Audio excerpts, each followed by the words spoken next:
Ang alamat ng alon at ng bituin.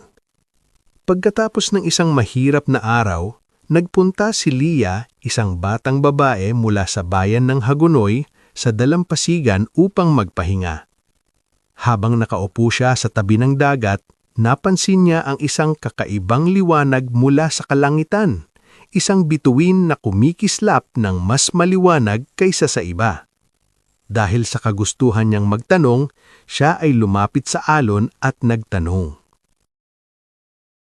Alon, bakit ba ang saya-saya mong gumalaw tuwing may bituin sa langit? Ano ba ang koneksyon ng mga bituin sa iyo?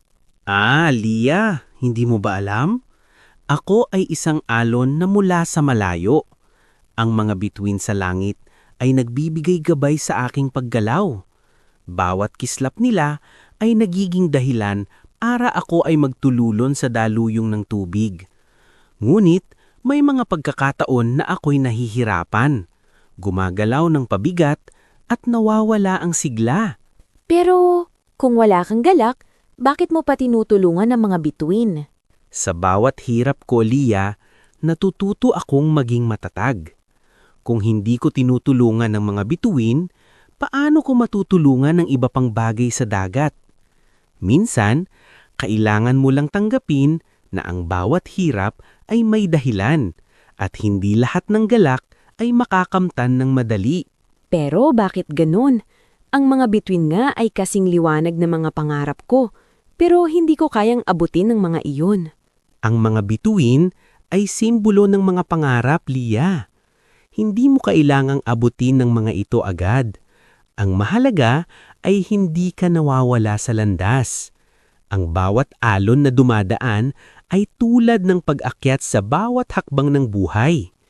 Hindi natin kailangang makuha ang lahat agad, ngunit ang bawat hakbang ay mahalaga sa ating paglalakbay.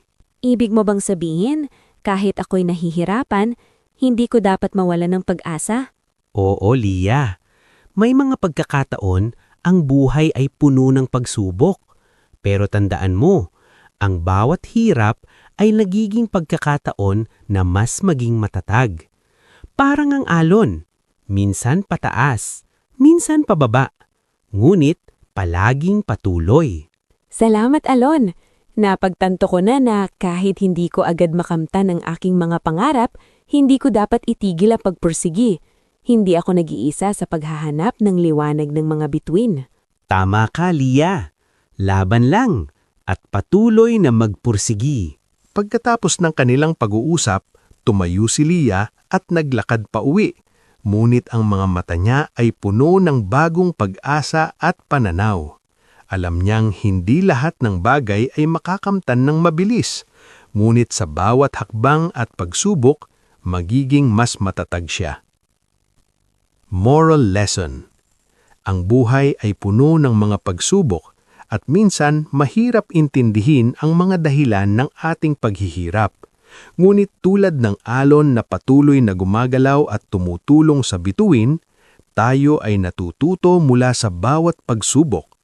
Hindi kailangang magmadali upang makamit ang ating mga pangarap at sa bawat hakbang, natututo tayong maging matatag at mas maligaya sa ating paglalakbay.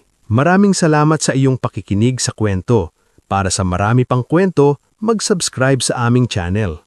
Mag-like, share, at comment. Salamat po!